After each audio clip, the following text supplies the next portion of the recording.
You know, one thing I like about Nigerians is not about these things that you accuse them about. A Nigerian man, if he comes in here and speak, you won't doubt that this man has got confidence. So white people refer to them as being rude. That's why in Nigeria you don't find a lot of white people. Julius Malema, sud-africain, jeune homme, à peine 41 ans, très émouvant, très fort, courageux, brave, il n'a pas peur. Quelqu'un de très inspirant. Un vrai panafricaniste. Le monsieur a commencé dans le parti politique de Mandela à l'époque. Très jeune, il a commencé à évoluer, a beaucoup appris. Ensuite, à partir du moment où il a compris que ses valeurs n'allaient plus en accord avec les valeurs du parti, parce que leur parti à l'époque était noyé dans la corruption, le vol, la paupérisation, le détournement d'argent. Il a décidé de partir et de former un nouveau parti politique. Combien de personnes peuvent faire ça en Afrique ? La majorité d'Africains ne le font pas. La majorité d'entre nous, souvent commençant très bien. Dans des partis politiques, les choses vont très bien. L'image était bien, la projection était bonne. L'image du leader était parfaite, impeccable. La construction, l'évolution, la détermination, le progrès du pays, l'intérêt général, l'union, l'ensemble. Mais avec le temps, on remarque très souvent que le président du parti, parce que souvent on l'appelle président, devient égoïste, mais on place ses intérêts personnels, associe ses frères, ses cousins, ses neveux dans le parti politique, qui finalement devient une affaire de famille, une affaire de pillage, d'argent et tout le bazar. Combien d'Africains sont capables de quitter ? Et malgré ça, nous restons. Malgré ça, beaucoup d'Africains restent incapables de partir. Pourquoi ? Parce qu'ils se décident, finalement, si j'ai sacrifié ma jeunesse, ou j'ai fait 4 ans, 5 ans dans tel ou tel parti politique, même si l'image change, même si le président devient voleur, même s'il détourne beaucoup d'argent, et c'est connu, ce n'est même pas un secret, je le défendrai de toutes mes forces. Et c'est ça, malheureusement, le problème le plus éminent. On ne défend pas la saleté au nom de la loyauté. Ce n'est pas comme ça que ça fonctionne. Et je pense qu'une personne qui se respecte, une personne qui veut vraiment voir les choses évoluer et avancer, doit être à mesure de dire non. Trop, c'est trop. En tout cas, je suis venu ici pour autre chose. Ce que vous commencez à nous présenter là actuellement, ce ne sont pas les raisons pour lesquelles je suis venu. Savoir quitter la table quand le respect n'est plus servi.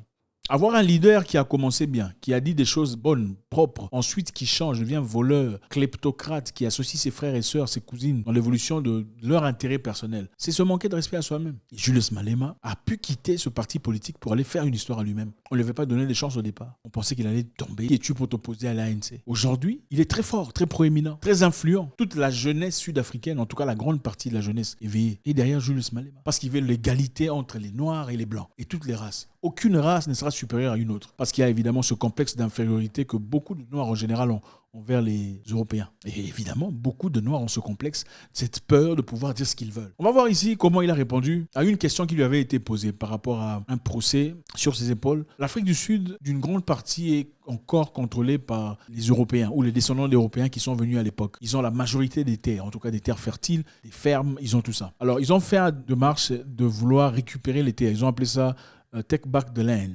récupérer les terres. Après avoir dit qu'ils voulaient récupérer les terres, les Blancs qui ont les terres aujourd'hui ont dit qu'il faudrait nous payer notre compensation. C'est-à-dire qu'il faudrait, en d'autres termes, racheter les terres que nos aïeux ont pris. Et lui a dit non. Avant que nous ne rachetions ces terres-là, vous devez nous payer dommages et intérêts. Il faut nous payer l'argent que vous nous devez pour les terres que vous avez prises. Ensuite, on va vous payer pour la récupération des terres. Il le dit même très bien avec ses anecdotes, disant si quelqu'un vole quelque chose, il le lègue à son enfant. Cet enfant est aussi voleur.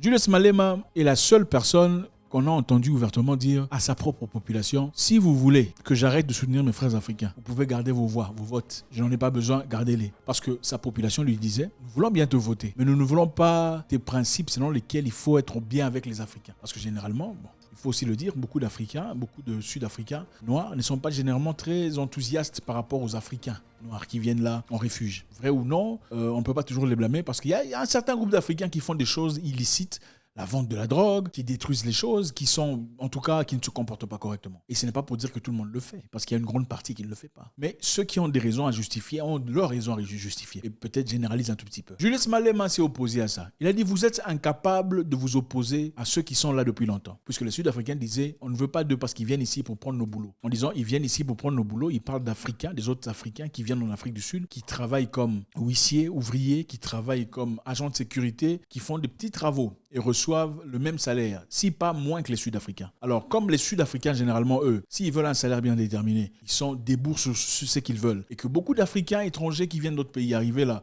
se disent, si la paye, par exemple, $1000, moi, donnez-moi seulement $700, il n'y a pas de souci, je veux prendre l'argent. Le Sud-Africain, comme c'est chez lui, il s'est dit, non, moi, je cherche qu'on me paye 1500 ou 2000. Toi, tu viens ici, tu veux qu'on te paye moins de $1000 ou 800. C'est toi qui viens abîmer mon business. Alors, il s'attaque aux étrangers par rapport à ça. Ces Sud-Africains dont Julius a besoin pour son élection présidentielle et pour sa possibilité de gagner des places au Parlement, lui ont dit, si tu veux qu'on vote pour toi, tu vas te débarrasser de ton idéologie d'accepter les Africains. On ne veut pas cette idéologie d'accepter tous les Africains ici. Il leur a dit très clairement, si vous voulez que je me détourne de mes frères africains, des gens qui me ressemblent, je préférerais que vous gardiez vos votes. Ne me votez pas si votre objectif est de me faire détourner de l'objectif principal que je suis, le soutien, l'apport que je dois apporter à mon frère qui me ressemble. Gardez vos votes. Someone said to me, if you want us to vote for you in 2024, you must abandon this thing of foreigners.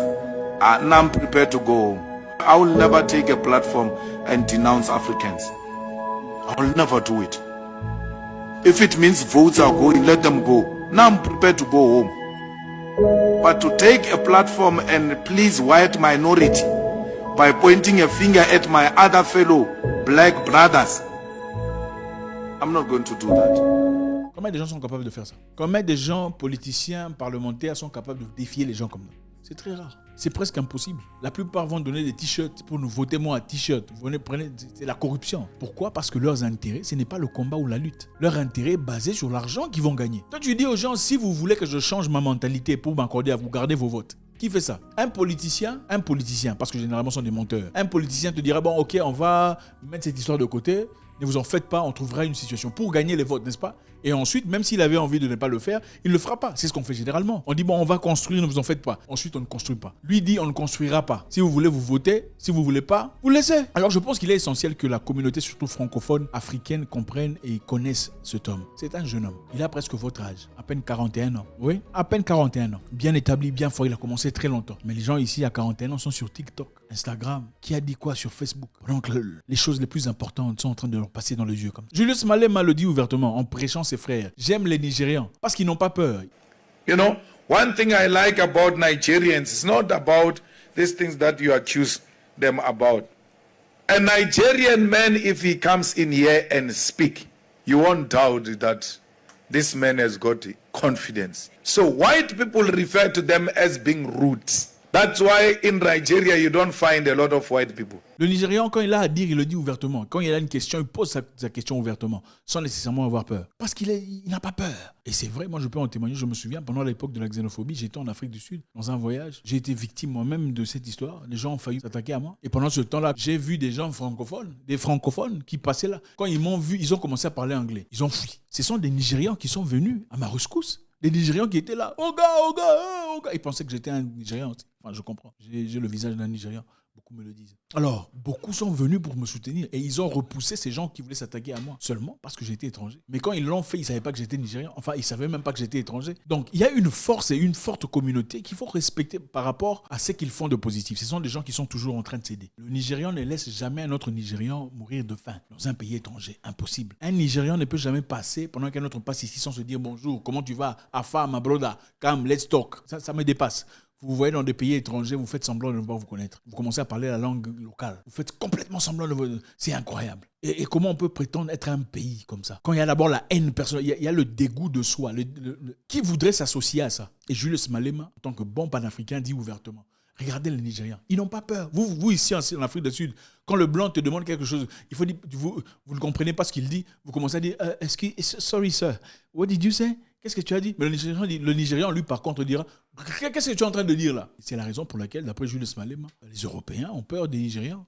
Voilà, on essaie de donner ça, peu importe comme étiquette, mais c'est ça la réalité. How do you hate a person because you can't hear their language? Yet you can't hear the English. You can't hear Afrikaans. But those people, you don't hate them because they are the ones who control your mind and tell you who to hate, who to love. When they are black, they are my brother, they are my sister. Africa is one. Le combat, c'est un combat sur le terrain. On en a marre des combats des profiteurs, des gens, des mendiants. En fait, il y a beaucoup de mendiants en Afrique qui cherchent une place en politique pour s'enrichir. C'est seulement pour ça qu'ils sont là. Oh, député, votez-moi, je veux changer, c'est pas ça. Le gars a faim. La plupart de ces gens ont faim. Ils ont simplement faim. À partir du moment où vous leur donnez de l'argent, leur combat se termine à partir de là. Complètement. Oui, c'est ça. Ils votent l'incroyable. On a vu des gens ici, des journalistes, des gens qui parlaient à la télévision. Eh non, le gouvernement, il ne faut jamais. Mais quand on lui a donné place en politique, fini. Ils se taisent, ils ne disent plus rien. C'est ça les vrais lâches. C'est ça, d'après moi, les vrais lâches qu'il faut mettre là comme ça en ligne. C'est ça. Comment une personne peut venir devant tout un peuple, toute une nation, dire des choses positives? On va faire ça, on va faire ça. Quand vous le votez, il change complètement. Et malheureusement, dans ces pays-là, les gens ne payent pas de répercussions. Dans des pays tels que des pays anglophones, comme en tout cas beaucoup, y compris l'Afrique du Sud, si vous êtes quelqu'un de menteur comme ça, dans la communauté afro, on va prendre soin de vous. Si vous changez de couleur comme ça, on prendra soin de vous. Si ce n'est pas de vous, on prendra soin de votre famille. Alors les gens ont peur. Il y a un règlement de compte. Tu es obligé de faire les choses correctement, de peur qu'on ne prenne soin de ta famille. Mais dans beaucoup de pays francophones, les gens ont peur. Au fait, la population a peur des individus qui deviennent des politiciens, des politicards, qui deviennent des voleurs. Vous voyez une personne d'un jour au lendemain, il construit tout un building. Et vous le laissez, vous l'acclamez. Ah, la chance lui a souri. Vous êtes des animaux ou des humains? Quelle chance lui a souri? Le monsieur était pauvre là en train de marcher à pied. Soudain, il a des jeeps, des grosses voitures, et vous l'acclamez. L'argent vient d'où? L'argent vient d'où? Et comment espérez-vous à ce qu'une personne se redresse s'il ne peut pas payer les conséquences de ses œuvres? S'il n'y a aucune répercussion, vous êtes incapable de poser des questions à une personne. En fait, il n'y a même pas d'homme pour bloquer la personne dans le coin, même pour lui poser les questions. C'est inimaginable. Le combat ne doit pas simplement être un combat de « oh, le gouvernement a dit ça ». Le combat doit être un combat sur terrain où les gens se lèvent. Quand on n'est pas content, on n'est pas content. On le manifeste. On n'a pas peur de mourir. Le monsieur dit, nous, on n'a pas peur. On n'a peur de rien, absolument rien. Et c'est vrai, ils n'ont peur de rien. Ils n'ont pas peur de la police. La police peut être là avec leurs fusils. Au fait, la police a peur de la population. Pourquoi? Parce que la population connaît la maison de la police. Donc, quand tu fais des bêtises, toi, en tant que policier, on te rappelle, on connaît où tu vis. On connaît tes enfants, on connaît ta femme. Et il faut avoir des choses, des tripes pour en arriver à ce niveau que généralement, nous n'avons pas. À cet autre côté de l'Afrique. God bless.